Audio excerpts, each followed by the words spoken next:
우리 지난 4시간 동안 우리 고려의 역사를 공부를 했었지요. 그러나 고려 1392년에 태조 이성계가 조선이라는 나라를 건국하면서 새로운 시대가 열리게 됩니다. 오늘은 여러분 조선시대를 처음 시작하기 전에 조선의 27명의 왕들에 대해서 그 흐름을 먼저 점검하고 가는 시간 가져보도록 하겠습니다. 여러분들 조선시대의 왕들 혹시 계보도 다 외우시나요? 태정, 대세, 문단세, 예성, 면종, 임명선, 광인, 효현, 숙경령, 정순원철, 고순 이렇게 7개씩 끊어서 읽으시면 되는데요. 여러분들 이 계보도를 외우시면 훨씬 더 조선시대를 이해하기가 매우 쉽습니다. 그 중에서 어떤 왕들이 출제가 되는지 그리고 조선시대 왕들의 재미있는 이야기도 곁들여서 알려드리도록 하겠습니다. 여러분들께서는 학습지 1페이지를 펴시고 준비해 주시면 되겠습니다. 자, 고려는요 여러분들 1392년부터 그 역사가 시작이 됩니다. 여러분들은 제가 지금 미리 써놓은 왕들의 첫 글자가 나오지 않을 거예요. 자, 지금부터 한번 써보면서 설명을 하도록 하죠. 자, 조선시대는 1392년에 건국이 돼서 저는 1910년까지 이렇게 이야기를 할 거예요. 왜 1910년을 쓰냐 하면 1910년에 여러분 우리나라가 국권을 빼앗기고 경술국치, 일제강점기가 시작되기 때문입니다. 그래서 조선은 1392년부터 그다음 1910년까지의 역사를 공부할 예정이고요. 이러한 조선을 여러분 크게 2개의 시기로 나누는 큰 분기점이 여기 표시가 되어 있습니다. 여러분들 학습지에도 별표로 표시가 되어 있었죠. 우리 고려시대를 절반으로 나누는 분기점이 무신정변이었어요. 1170년에 일어났었던. 그런데 조선시대는요, 조선을 반으로 가르는 분기점이 바로 임진왜란이었습니다. 1592년에 일어났던 임진왜란부터 우리가 조선 후기라고 부르거든요. 그래서 여러분들도 자, 임진왜란 전에는 조선 전기, 임진왜란 후로는 조선 후기 이렇게 표시를 하면 좋을 것 같아요. 임진왜란은 1592년입니다. 우리 1592 있을 때가 아니야. 1592 네, 임진왜란 기억해 주셔도 좋을 것 같습니다. 자, 그러면 우리 조선의 27명의 왕들의 이름을 하나하나 살펴보죠. 자, 제일 첫 번째 우리가 기억해야 될 왕은 태조 이성계입니다. 자, 우리가 보통 나라를 처음 건국한 사람을 태조라는 이름으로 보통 부릅니다. 자, 태조 이성계가 나라를 건국을 하게 돼서 태조의 여러분 2번째 아들이었던 정종이 왕에 오르게 됩니다. 하지만 이 정종의 여러분 시대는 얼마 지나지 않고요. 이성계의 5번째 아들이었던 태종 이방원이 2차례 왕자의 난을 일으키고 왕위에 오르게 됩니다. 우리는 그 사람을 태종 이방원으로 기억하고 있죠. 자, 태종 이방원에서 배울 내용들 밑에 조금 나와 있는데요. 우리가 태종에서 기억해야 될 것은 뭐냐면 조선 초기에 태종 이성계와 함께 나라를 세우는데 큰 도움을 줬던 정도전이라는 분이 있어요. 이름부터 도전적인 정도전. 이 정도전이라는 인물을 제거하고 국왕 중심의 체제를 만들었던 인물이 태종 이방원입니다. 태종 이방원 중에 가장 중요한 내용은 뭐니 해도 바로 세종대왕을 낳았다는 것이죠. 네, 우리가 꼭 기억해야 될 인물 세종대왕이 여기 나왔습니다. 여러분들 세종대왕에다가는 중요 표시를 좀 해볼까요? 조선시대에서 왕이 한 명이 나온다면 여러분 무조건 출제는 세종대왕이 될 겁니다. 세종대왕 너무너무 중요하다. 세종대왕 때 여러분들 밑에 간단하게 훈민정음, 집현전 이런 거 적어놨지만 세종의 업적이 매년 수능에서 빠지지 않고 있습니다. 우리 세종대왕. 세종대왕에 대한 TMI 하나 알려드릴까요? 우리 세종대왕은 어렸을 때부터 굉장히 책 읽는 걸 좋아하셨다고 하죠. 그래서 그럴까요? 고기도 되게 좋아하셔서 고기를 좋아하시고 책을 좋아해서 움직이지 않으면 풍치가 좀 크셨던 것 같아요. 우리가 보는 그런 10,000원짜리 지폐에 있는 그런 어진과는 좀 다르게 몸무게가 지금으로 따지면 약 120kg 정도 나갔다고 합니다. 굉장히 거구였죠. 그러다 보니까 여러분 이렇게 너무 많이 살이 찌면 성인병에 시달렸죠. 세종대왕은 우리 되게 40대 후반부터 각종 당뇨병, 고혈압, 각종 성인병에 시달리시게 돼요. 나중에 이 당뇨병의 후유증으로 눈이 보이지 않는 실명이 되는 그런 상황에서도 그렇게 많은 업적을 하신 분이 바로 세종대왕입니다. 세종대왕은 훌륭한 통치뿐만 아니라 백성을 사랑하는 애민의 군주이기도 했지요. 우리 세종대왕 업적은 좀 이따가 살펴보도록 하겠습니다. 자, 세종대왕이 여러분 죽고 나자 그의 아들 문종이 왕위에 오르게 됩니다. 여러분, 문종은 재위 기간은 길지 않습니다. 하지만 세자 시절에 세종대왕의 업적을 거의 대부분 함께했던 것으로 굉장히 유명하니까 문종도 기억해 주시면 좋을 것 같아요. 그런데 이 문종이 왕위에 오른 지 얼마 되지 않아서 몇 년 만에 승하를 하게 됩니다. 그러자 그의 어린 아들 12살밖에 되지 않은 단종이 즉위를 하게 됩니다. 이 단종, 어린 12살의 왕이 된 단종에게는 참으로 똑똑하고도 야심이 많은 삼촌들이 있었죠. 그 중에서 여러분 한 사람이 바로 수양대군입니다.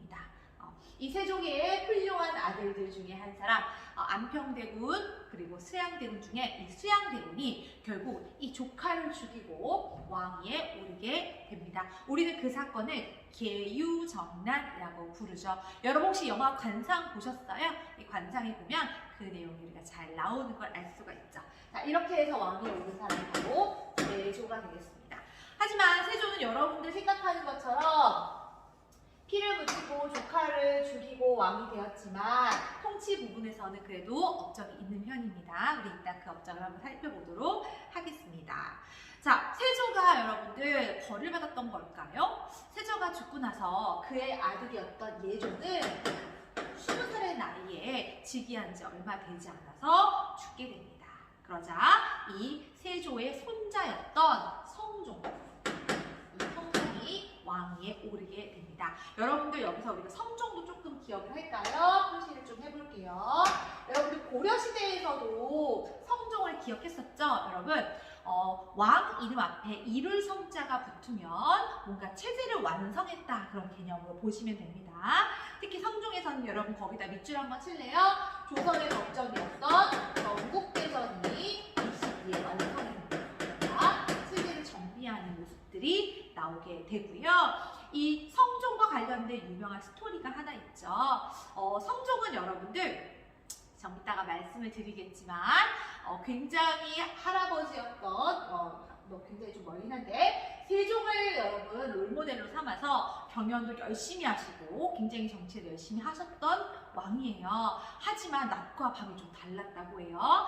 술을 매우 좋아하시고 또 굉장히 많은 후궁을 두었습니다. 그래서 조선시대 역사 왕들 중에서 가장 많은 부인을 둔 왕 두 사람이거든요. 태종과 바로 성종입니다. 12사람의 부인을 거느리고 있었고 그 아래에서 또 다산왕이 되기도 해요. 자녀가 28명이나 있었거든요. 부인이 많아서였을까요? 당시 성종의 중전이었던 윤씨, 왕후 윤씨는 이 성종을 매우 질투해서 결국 성종과 부부싸움 끝에 성종의 얼굴을 핥히는 사건이 발생하게 됩니다. 그 사건으로 이 윤씨는 패비를 당하게 되죠. 그 패비 윤씨의 아들이 바로 누구냐? 그 성종의 뒤를 이어서 왕이 오른 연산군이 되었습니다. 연산군은 어릴 때 어머니가 왕실에서 쫓겨나고 그 사실을 모른 채 자라났다고 하죠. 하지만 연산군이 아마도 어머니가 없는 그런 궁궐 안에서 제대로 된 사랑을 받지는 못했을 것으로 보여요. 이러한 상황에서 연산군이 성장해서 여러분들 연산군을 다룬 영화나 이런 것들 많이 보셨죠?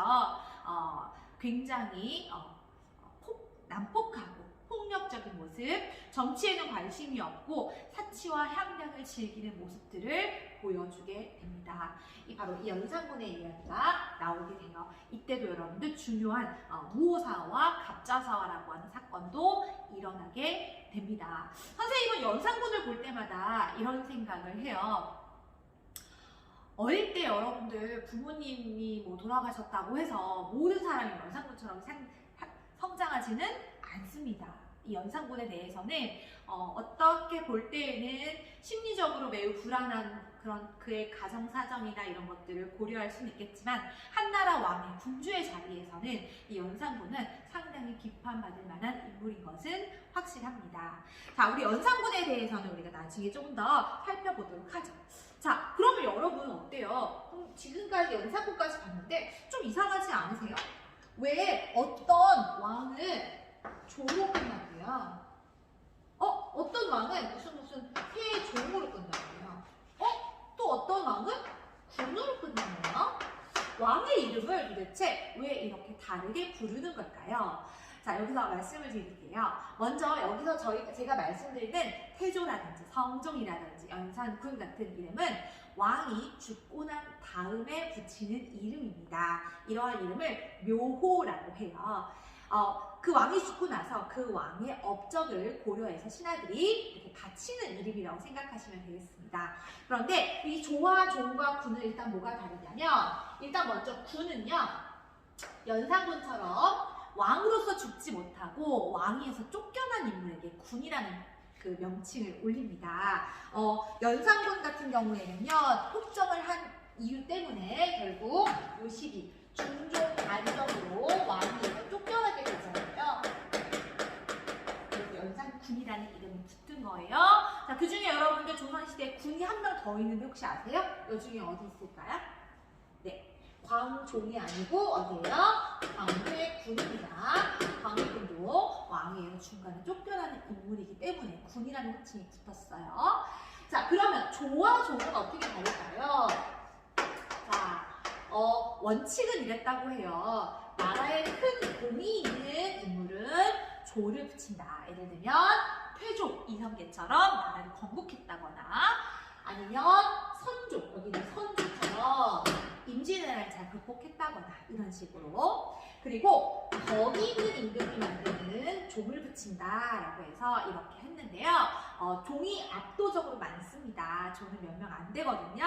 하지만 후기로 갈수록 많은 왕들이 이 조를 선호했다고 해요. 그래서 후기로 갈수록 다른 밑에 후대 왕들이 아버지에게 조를 이렇게 호칭을 올리는 경우도 있었다고 합니다. 이 조와 종의 차이 이제 아시겠죠? 네. 그러면 이어서 가보도록 할게요.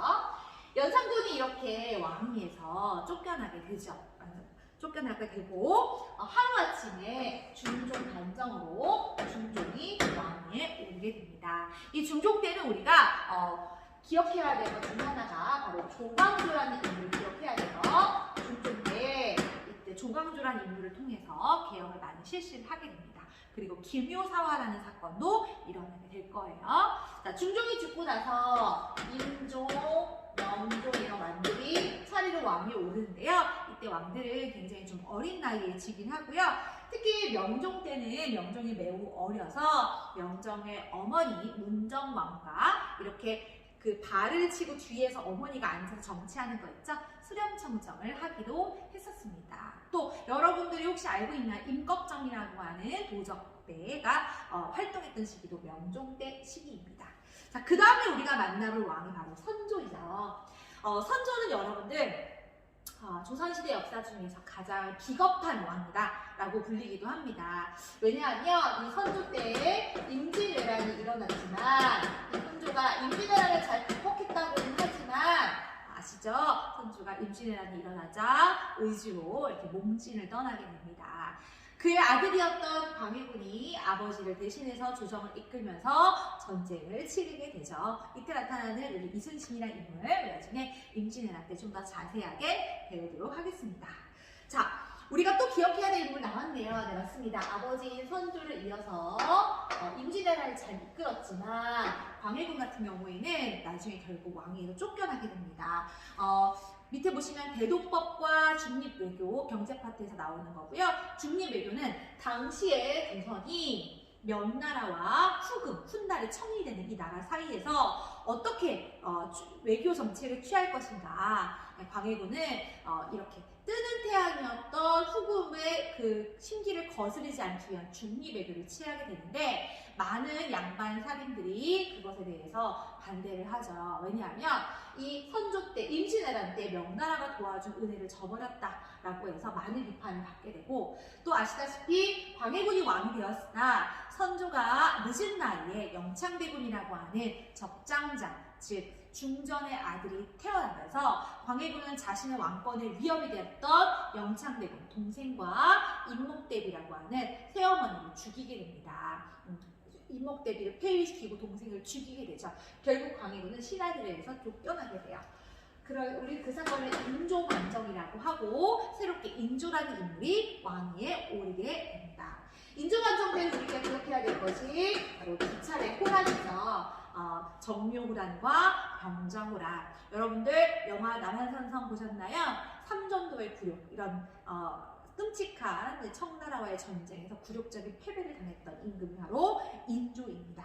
자, 인조가 이렇게 굴욕적인 패배를 당하고 나서 그 다음에 왕위에 오른 효종은 북벌론이라는 것을 추진하게 돼요. 북벌은 청나라를 쳐들어가겠다라고 얘기하는 건데요. 실제로 이루어지는 못했어요. 청나라가 워낙 강력했기 때문이죠. 자, 카메라 각도를 조금 조정했습니다. 그 다음에 만나볼 왕은 현종입니다. 현종 때는 상복을 몇 년 입을 것이냐라고 하는 예속 논쟁이 있었는데요. 이것들 우리가 등교하면 공부하면 되겠습니다. 그 다음에 우리가 드라마에서 많이 봤던 왕이 나오면요. 숙종입니다. 여러분, 숙종 때는 분당 간의 정치가 서로를 인정하지 않으면서 정권이 확확 바뀌는 환국이라고 하는 것이 많이 일어나고요. 이때 숙종 때 여러분 드라마로 많이 만들어지는 소재가 바로 장희빈과 인현왕후의 이야기죠. 여러분들 이 스토리도 제가 나중에 재미있게 알려드리겠습니다. 그리고 숙종은 TMI 하나 알려드릴까요? 여러분, 숙종은 또 되게 고양이 집사였대요. 숙종이 아주 사랑한 고양이가 있었는데 그 고양이를 너무너무 사랑해서 식사하실 때도 데리고 다니시고 너무너무 사랑하셨다고 하죠. 그리고 죽을 때도 이 고양이가 숙종의 무덤에 붙였다고도 하니까 현대판 집사가 여러분들 숙종이셨던 것 같습니다. 자, 그 다음에 여러분, 숙종의 다음에 있는 사람은 경종입니다. 여러분, 경종은 바로 장희빈의 아들입니다. 그러나 이 경종은 몸이 굉장히 허약했어요. 이 경종이 굉장히 젊은 나이에 죽게 되자 숙종의 아들이었던 또 다른 아들이었던 영조가 왕위에 오릅니다. 하지만 영조는 숙종의 후궁 중에서도 가장 출신이 낮았던 숙빈 출씨는 무술 출신이었거든요. 이 무술 출신은 숙빈 출씨의 아들이었던 영조가 왕위에 오르게 됩니다. 제가 거기 영조에다가 중요표 해놨죠, 여러분. 너무너무 중요한 왕입니다. 조선 전기에는 세종이 나온다면 조선 후기에는 영조가 나오게 될 거예요. 여러분, 영조에 대해서 말씀을 드리면요, 여러분, 조선판 장수왕이 바로 영조대왕이에요. 여러분, 영조는요 31살에 왕위에 즉위하셔가지고요 83세까지, 즉 왕위에 계신 기간만 52년이었어요. 여러분, 영조의 나중에 어진도 보시면 아시겠지만 굉장히 이렇게 꼿꼿한 모습을 보여드리는데요. 제가 여러분 영조의 장수 비결 알려드릴까요? 네, 영조의 장수 비결은 바로 여러분 소식이에요. 우리 절대 못해, 그치? 소식이고 또 인삼도 많이 드셨다고 하네요. 여러분 막 그렇다고 막 인삼 많이 드시면 안 돼요. 사람 체질마다 좀 달라요. 그리고 소식하시고 절제하시고 검소하신 이런 모습을 보여줍니다. 또 출신이 낮았던 컴플렉스 때문일지 모르겠지만 정말로 성실하게, 정말로 열심히 왕위를 이어가셨던, 열심히 했던, 또 에밀, 백성을 정말 사랑했던 에밀의 분주이기도 합니다. 영조의 이야기 나중에 살펴보도록 하고요. 그리고 나서 하지만 영조 말년에 비극적 사건이 있었죠. 영조가 그의 아들이었던 사도세자가 정신병이 좀 있었다고 하죠. 이 사도세자가 뒤주에 갇혀서 사도세자가 죽는 사건이 발생하게 되고, 그 사도세자의 아들이었던, 즉 영조의 손자였던 정조가 왕위에 오르게 됩니다. 이 정조가 왕위에 올라서 굉장히 훌륭한 정책을 펼치게 되죠. 당시 분당 간의 갈등을 잠재우고 탕평정책, 수원 화성을 만들고 규장각을 만들고 이렇게 학문적으로 굉장히 열심히 정치를 하게 됩니다. 그래서 조선 초기에 세종이 있다면 조선 후기에는 영조와 정조가 있다는 것을 꼭 기억해 주시면 좋겠어요. 하지만 이런 분당 간의 갈등은 영조와 정조 때의 탕평책으로 해결되지는 못했습니다. 특히 정조가 젊은 나이에 죽게 되면서 어린 순조가 왕위에 오르게 됩니다.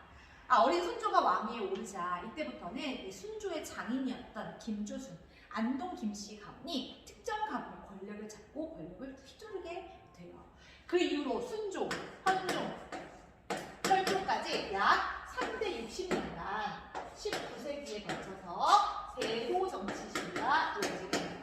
이 세도 정치기에는 국왕의 권한이 매우 약해지고 안동 김씨, 풍영조씨 같은 특정 가문이 권력을 잡게 되면서 정치가 매우 썩어 들어가기 시작합니다. 여러분, 정치가 썩어 들어가면 백성들의 삶은 굉장히 어려워지죠. 결국 이 시기에 여러분 임술 농민봉기라든지 홍경내해당 같은 농민봉기도 일어나게 되는 거예요.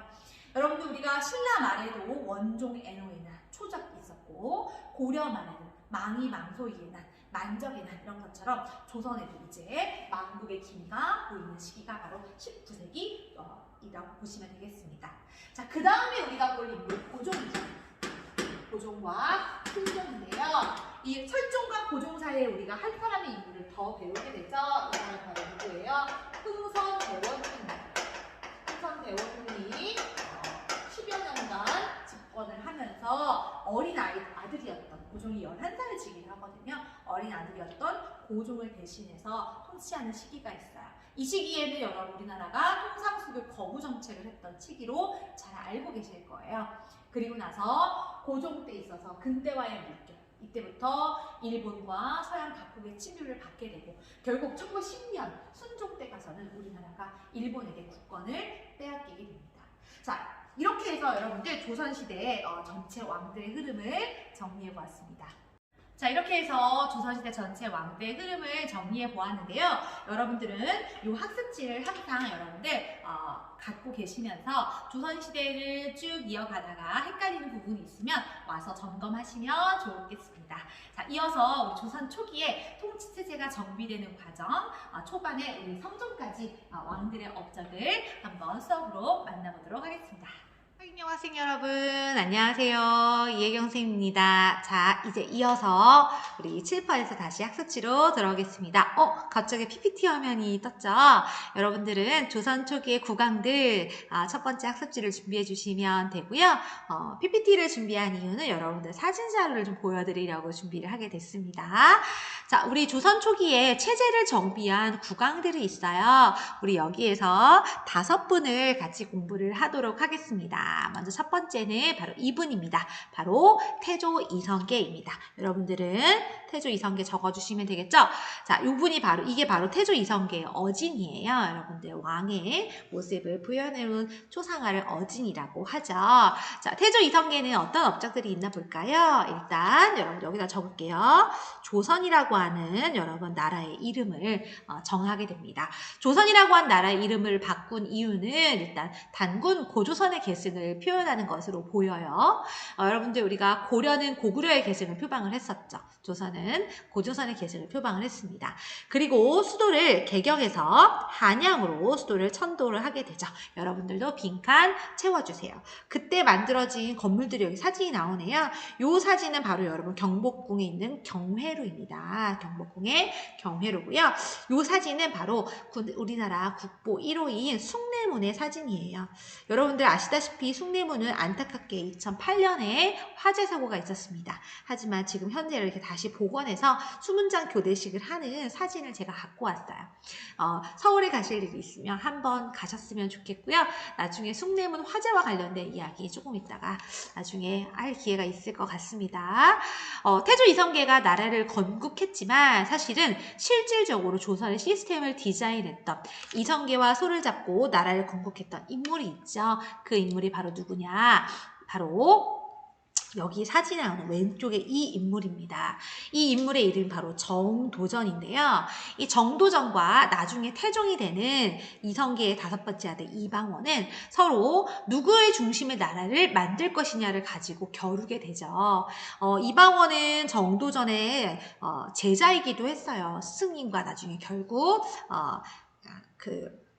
다툼이 벌어지게 되죠. 결국 제2차 왕자의 난 때 이 정도전을 이방원이 제거를 하게 됩니다. 여러분들이 기억해야 될 거, 조선 초기에 나라의 체제가 정비될 때 이 나라는 왕권의 나라이냐 신권의 나라이냐 그 힘겨루게 하는 모습들을 꼭 반드시 살펴보시면 좋을 것 같아요. 유튜브 영상은 제가 링크를 올려드리겠습니다. 자, 이분이 바로 조선의 설계자 정도전입니다. 정도전. 네. 이 정도전은요, 바로 조선의 설계자라고 불리는 사람인데요. 여러분, 정도전은 우리 신진사대부 중에서 혁명파 사대부였죠? 혁명파 사대부. 온건파 사대부가 아니라 혁명파 사대부의 대표적인 사람이었고 고려라는 나라에 대해서 뒤집어 엎고 새로운 나라를 세우자. 그래서 조선의 각종 제도와 규범은 거의 이 사람이 마련했다고 보시면 됩니다. 아까 앞에서 봤던 경복궁, 이 경복궁의 경복이라고 하는 이름을 지었던 사람도 이 사람이고요. 조선이란 나라의 한양의 어떤 도시 설계라든지 법책이라든지 이런 것들을 전부 다 정도전이 맡아서 하게 됩니다. 여기 나오는 조선 경국전은 바로 나중에 훗날 경국대전이 되는 조선의 법전이고요. 법전의 기초를 세운 거고요. 여기 나오는 경제문감 역시도 행정적인 내용이 여러분들 체계를 갖추어 놓은 책이라고 보시면 되겠습니다. 또 정도전은요, 철저한 성리학을 받아들인 신진사대부였어요. 그러다 보니까 불시잡변이라고 하는 책에서 불교를 매우 비판하는 내용의 책을 쓰기도 했습니다. 그래서 조선은 어떻게 하면 조선을 성리학의 이념에 맞게 설계할 것인가, 성리학 이념에 맞게 운영할 것인가를 고민했던 사람이 바로 이 정도전이에요. 그런데 정도전 중에서 여러분들이 가장 기억해야 될 게 바로 뭐냐면 바로 요거예요. 여러분들 형광펜 준비해 주실래요? 바로 정도전은 이 나라가 아까 선생님이 왕권이냐 신권이냐 이야기했었죠. 태종 이방원이 왕권 중심의 나라를 구상했던 것과는 달리 정도전은 재상 중심의 정치를 강조합니다. 정도전은 고려 말에 이 왕이 훌륭하면 나라가 잘 되고 왕이 훌륭하지 않으면 나라가 안 되는 상황들을 많이 보았던 거죠. 왕 중에는 세종대왕처럼 훌륭한 사람도 있지만 연산군처럼 폭군도 있기 때문에 그 왕을 재상들이 본인과 같은 영의정, 좌의정 같은 재상들이 정치를 잘 보좌해야 된다. 왕권을 견제하고 제한하는 그런 정치를 강조했던 것이 바로 정도전입니다. 그러나 아까 봤었던 태종 이방원은 정반대의 정책을 하게 되죠. 그랬기 때문에 결국 정도전과 이방원이 부딪히게 되는 것이 제2차 왕자의 난이 되겠습니다. 결국 이방원에 의해서 제거되는 사람이 바로 정도전이에요. 하지만 이 정도전에 재상 중심의 정치라고 하는 이념 자체가 조선을 쭉 흘러서 내려오게 된다는 사실 꼭 체크해 두시면 좋겠습니다. 자, 이 정도전을 제거하고 왕이 된 바로 태조 이성계의 5번째 아들이 이방원입니다. 이방원은 자신이 5번째 아들이긴 했지만 사실은 조선을 건국할 때 아주 큰 공을 세웠었거든요. 그런데도 불구하고 아버지가 자신을 세자로 책봉해주지 않게 되죠. 새로운 새엄마의 아주 어린 방석이라고 이 방석을 세자에 책봉하자 그것에 반기를 들고 두 번째 왕자의 날을 일으키고 결국 형인 정종을 잠깐 세웠다가 자신이 왕위에 오르게 됩니다. 태종 이방원의 가장 큰 목적은 바로 왕권 강화입니다. 이 나라가 어떻게 신하의 나라냐? 바로 왕의 나라다. 국왕 중심의 태종 이방원 하면 여러분 왕권 강화를 반드시 기억하셔야 됩니다. 그러기 위해서는 육조 직계제라고 하는 행정 시스템을 만들게 되는데요. 육조 직계제에 대해서 여러분들 학습지 오른쪽에 그림이 나와 있죠. 자, 여러분들 왼쪽이 바로 육조 직계제고요. 여러분들의 학습지에 나와 있죠. 오른쪽은 의정부 서사제입니다. 보통은 여러분 의정부 서사제가 일반적이에요. 뭐냐면 6조에서 의정부에게 명령을 이렇게 보고를 올립니다. 그러면 의정부에서 적당히 그것을 잘 심사를 한 다음에 그것을 왕에게 검토를 올려요. 그럼 왕은 그걸 보면 의정부에게 명령을 내리면 의정부가 그것을 또 6조에게 내리는 거죠. 이런 식으로 해서 왕에게 직접 명령이 전달되는 것이 아니라 이 의정부의 권한이 매우 강해지게 됩니다. 정도전이 발했던 나라는 바로 이런 나라였던 거죠. 예를 들면 여러분 저는 평교사이거든요. 평교사가 바로 교장선생님한테 가지 않고 교사가 있으면 저희 부장님이 있고 부장님이 교감선생님한테 말하고 교감선생님이 교장선생님한테 그쵸? 교장선생님, 교감선생님, 부장선생님, 저 그리고 여러분들한테 이렇게 전달되는 것처럼 이렇게 체계적으로 내려오는 것이 의정부 서사제입니다. 그런데 태종 이방원은 이 의정부, 가운데 의정부의 권한을 약하게 만들고 싶었어요. 그래서 육조 직계제라는 거를 만들었는데요. 육조 직계제는 육조가 직접 아래의 계자입니다. 직접 아른다. 왕에게 직접 명령을 보고하고 명령을 받게 돼요. 그러면 의정부는 어때요? 끈떨어진 연일을 벌이겠죠. 왕이 권한이 매우 강해지고 왕이 물론 좀 피곤하긴 하겠지만 이 6조의 일을 모두 파악할 수 있는 제도가 육조 직계제입니다. 그래서 여러분들은 육조 직계제가 나오면 무엇을 강하게 만드는 시스템이다. 왕권을 강하게 만드는 시스템이다. 라고 필기해 놓으시면 좋겠습니다. 또 태종 이방원이 실시했던 왕권을 강화한 정책 중에 하나가 바로 사병을 없애는 일이었어요. 사병은 뭐냐면 국가 소속의 병사가 아니라 개인이 갖고 있는 병사를 사병이라고 하죠. 여러분, 태종 이방원이 제2차, 1차, 2차 왕자의 난 일으킨 것은 그가 사병을 많이 갖고 있었기 때문입니다.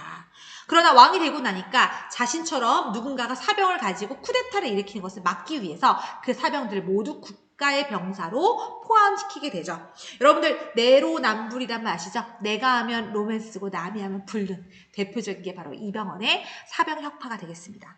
그리고 태종 이방원은요, 지금 오늘날의 주민등록증에 해당하는 요 호패라고 하는 것을 만들게 돼요. 요게 막 그림이 여기 안 없어지네. 이거 어떡하지? 자, 잠깐만. 포인트 옵션 지우개. 자, 지웠어요. 네, 됐다. 네, 이게 바로 호패라는 건데요.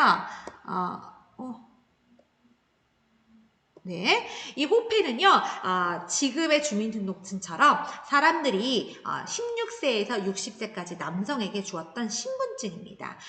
사람들은 모두 다 이 호패를 발급받아서 지니고 다녀야 했어요. 여기 호패 예시가 나와 있는데요. 이 사람은 종이치네. 네, 이 사람은 김희라는 사람이고요. 계사년에 문과에 급제했네요. 그리고 기유년에 태어났어요.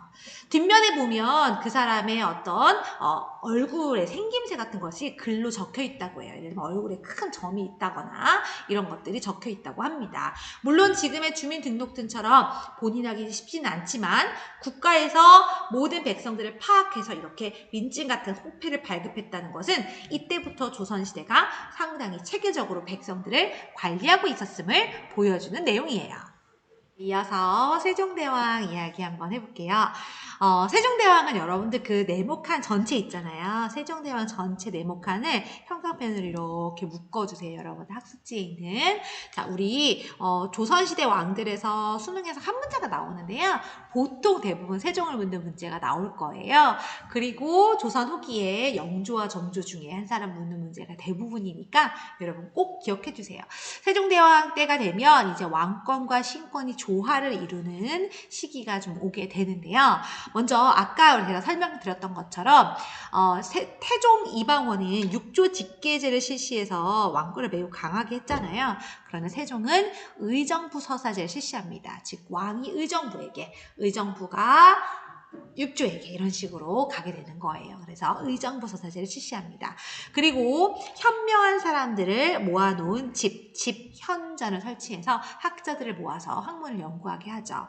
그리고 경연이라는 것은 왕과 신하가 모여서 함께 공부하는 거거든요. 그래서 왕이 유교적 도덕 정치를 하기 위해서 열심히 공부를 하시게 됩니다. 그런데 이렇게 학문적인 업적만 있는 건 아니에요. 바로 외교적, 군사적인 업적도 있습니다. 사군육진 개척이라고 해서 여러분 여기 지도에 보이시죠? 사군육진은 바로 요 지역이 사군이고요.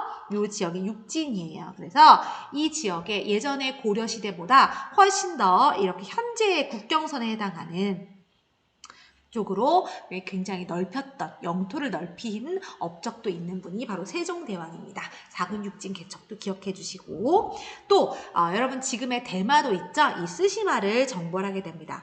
대마도 정벌이 종무 네 대마도를 정벌했던 것도 세종대왕 때라는 거. 세종대왕 할 때 여러분들 정답 보기로 나오는 거는 거의 대부분 훈민정음이에요. 훈민정음 중국 사람들이 하도 우리나라 거를 자기네 거라 우기잖아요. 지금은 신차이라고 해서 김치까지도 자기네 거라고 막 하고 있는데 훈민정음은 절대 못 가져가요. 왠지 아세요? 나란 말씀이 균기게 달아 중국가 달라서 이렇게 얘기해요. 그래서 딱 박아놓으신 게 바로 훈민정음입니다. 훈민정음 우리나라 전 세계적으로 언어학자들이 가장 과학적이고 배우기 쉬운 언어라고 이야기하는 게 바로 한글입니다.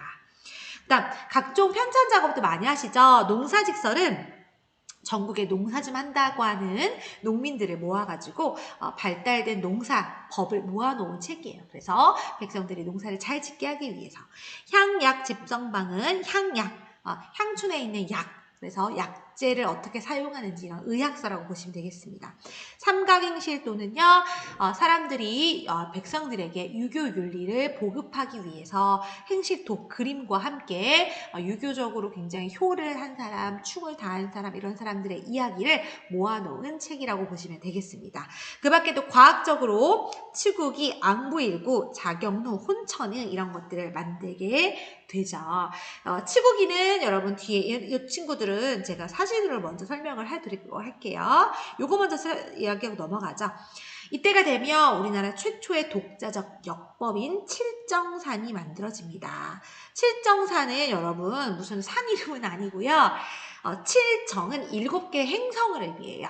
수금, 지화, 목토, 천까지인가 봐요. 그래서 7개 행성의 움직임을 계산했어요. 그래서 우리나라, 즉 그전에 우리는 중국의 달력을 쓰고 있었거든요. 그런데 한양을 기준으로 한 달력이 이때 만들어집니다. PPT가 약간 필기가 잘 안 되네요.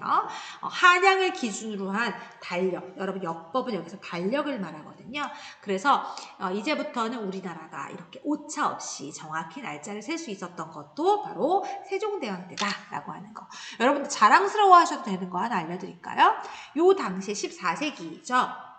14세기에 15세기네요. 세종대왕 때면 15세기에 자기 나라의 중심의 달력, 자기 나라를 기준으로 한, 왜냐하면 여러분 중국하고 우리나라하고는 시간 차이가 있잖아요. 그런데 자기 나라에 맞는 달력을 갖고 있었던 나라는 전 세계에 3개밖에 없어요. 중국, 아라비아, 그리고 조선이에요. 자신감 뿜뿜 여러분. 자, 굉장히 여러분들 자부심을 가지셔도 좋습니다. 자, 그러면 다른 것들 한번 살펴볼까요? 여러분 왼쪽에 있는 요게 바로 측욱입니다. 강수량을 측정하는 건데 여러분 강수량을 왜 측정할까요? 그냥 얼마 많이 왔나 측정할까요? 이 치국이는 문종과 이 세종의 합작품이라고도 전해지는데요. 이 치국이에는 여러분 애민정신이 들어가 있어요. 애민정신. 백성을 사랑하는 마음. 단순히 여러분 비가 많이 왔다고 아는 것이 무슨 의미가 있겠어요? 치국이를 한다고 해서 농사를 잘 지을 수 있는 것도 아니거든요. 보세요. 비가 예를 들면 이 지역에 얼만큼 왔어. 그러면 그 다음에 농사를 잘 지을 수 있나? 아니거든요. 바로 뭐냐면 이 치국이를 통해서 아하 경상도 지역에 올해 가뭄이 많이 들었구나. 세금을 깎아주도록 하여라. 강원도 지역에 이번에 홍수가 있었구나. 그 지역을 잘 가서 백성들을 다독이도록 해라. 이 치국이 하나에도 애민정신이 들어가 있다는 사실 기억해주세요. 그리고 나서 우리가 기억해야 될 게 앙부일구 바로 해시계입니다. 우러를 위쪽을 보다 부는 소뚜껑 부자예요. 소뚜껑이 위를 바라보고 있어요. 그래서 여기에 이렇게 햇빛이 이렇게 쭉 들어가잖아요. 그럼 요 바늘이 가로로 세로로 이렇게 눈금이 만나요. 우리 수학에서 그래프 그리는 것처럼. 그래서 한쪽에는 절기가 되어 있고 한쪽은 날짜가 되어 있어요. 그래서 시간이 되어 있어요. 그래서 내가 지금이 예를 들면 동지다. 그러면 동지에 몇 시 이런 식으로 찾아줄 수 있는 해시계가 되겠습니다. 그러면 해가 뜨지 않는 날은 어떻게 할까요? 이 해시계가 이렇게 서울 한복판에 이렇게 있었다고 해요. 그래서 사람들이 지나가면서 봤었는데 해시계가 없는 날은 물시계가 있었어요. 자, 경루, 스스로 치는 시계란 뜻이에요. 스스로 시계가 자명종처럼 울린다는 거거든요. 근데 여기에서 뭔가 대체 물이 어떻게 내려온다는 건지 모르겠는데 현재 남아있는 건 이건데요. 복원도가 이렇게 생겼어요. 그래서 여기가 물동이에요. 물동이에서 시간이 이렇게 일정하게 물이 내려오잖아요. 그러면 제가 이 정확한 구조는 나타나지 않지만 15장치를 이렇게 띵해서 구슬이 띠릭 떨어져서 띵동땡 이렇게 시간이 울리는 거예요. 그래서 자경루를 통해서 시간을 알리기도 했다고 합니다. 그리고 10,000원짜리 뒤에 있는 요게 바로 혼천의입니다. 혼천의는 이렇게 행성들의 움직임, 별의 움직임을 측정하는 기구였다고 합니다. 이런 것들이 있었기 때문에 독자적인 역법이 나올 수 있었던 것이 아닌가 생각이 듭니다. 자, 그런데 이런 세종의 업적을 물려받았던 문종이 일찍 죽고 어린 단종이 왕위에 오르게 되죠. 이 어린 단종을 죽이고 왕에서 몰아내고 왕이 된 사람이 바로 세조, 수양대군입니다. 세조가 바로 수양대군이죠. 수양대군은 세종의 아들입니다. 단종의 삼촌이죠. 이 삼촌이었던 수양대군은 세종 집권기부터 굉장히 똑똑해서 아버지의 일을 많이 도왔다고 합니다. 하지만 단종의 후견인이 되지는 않고 이 조카를 몰아내고 계유정난을 통해서 왕위를 찬탈하게 되죠. 찬탈이란 말은 좀 맞는지 모르겠지만 여러분 영화 관상 보셨나요? 이 관상이란 영화에 보면 이 장면 아시죠? 내가 왕이 될 상인가? 죄송합니다. 이정재라는 배우가 연기를 했었는데 이 얼굴을 보면 이 세조가 굉장히 막 이렇게 막 야심 있는 정말 왕위를 영모의 상인지는 모르겠어요. 그런데 실제 여러분 세조의 어진이 발견됐어요. 이정재하고는 좀 다르다, 그지? 약간 얼굴 동글동글하고 약간 똥실똥실해요. 그쵸? 세종대왕도 통실통실 하셨다는데, 이 세조입니다. 세조는 단종을 죽이고 왕이 됐지만, 세종의 업적도 나쁘지는 않은 것들이 좀 있어요. 체크를 해보면, 세조는, 태종 이방원을 많이 닮아 있습니다. 그래서 이 사람이 왕이 되는 과정 자체가 순탄치 않았죠. 그렇기 때문에 왕이 되고 나서 강력한 왕권을 만들기 굉장히 노력을 합니다. 그래서 이 육조 직계제, 우리 태종 이방원 때도 실시됐었죠. 왕이 직접 육주와 소통하는 거, 육조 직계제를 실시하게 됩니다. 그리고 집현전을 폐지하는데요. 집현전은 세종대왕이 만드신 거잖아요. 당시 세조가 왕이 될 때 뭐 성삼문이라든지 박팽년 같은 이 집현전 학사들이 굉장히 세조를 비판했거든요. 그래서 이 집현전을 아예 없애버립니다. 그리고 이 학자들과 왕이 같이 공부하는 경연도 폐지했다고 하니까 강력한 왕이 되기 위해서 많은 신하들을 죽였던 사람이 세조죠. 하지만 그것을 만회하기 위해서 통치를 열심히 하긴 했어요. 특히 경국대전이라고 해서 국가를 경영하는 큰 법전이라는 뜻이죠. 조선의 법전 편찬을 시작한 사람이 바로 세조입니다. 물론 완성하지는 못했어요. 완성은 이룰 성자, 그의 손자인 성종 때 완성이 되죠. 세조는 말년에 굉장히 좀 고통에 시달렸다고 해요. 좀 질병도 많이 앓았었고 또 그런 야사에 전하는 이야기지만 막 꿈에 단종의 어머니가 나타나가지고 세조 나쁜 놈 침을 탁 뱉었는데 그 자리에 종기가 나서 굉장히 고생했다는 일이 전해지기도 합니다. 그리고 또 세조의 아들들이 굉장히 젊은 나이에 죽어나가죠. 병으로 죽어나가거든요. 그 다음에 왕을 이었던 예종도 20살의 나이에 죽으니까 뭔가 벌을 받은 것 같기도 하고. 자, 그리고 나서 예종의 아들, 자, 세조의 손자였던 성종이 왕이 오르게 되는데요. 여러분 여러분 고려시대도 마찬가지고 조선에 마찬가지고 여러분 왕의 앞에 이룰 성자가 붙으면 뭔가 체제를 완성한 왕이라고 생각하시면 되겠습니다. 아까 세조 때 시작했던 경국대전을 완성하게 되고 이 성종은 이 세종을 모티브로 삼았던 왕이었어요. 그래서 열심히 경연도 했습니다. 홍문관이라고 해서 넓은 학문을 넓히는 곳이라고 해서 집현전을 계승했던 이렇게 학술 연구 기관을 만들기도 했어요. 또 경연도 정말 열심히 하셨다고 하고요.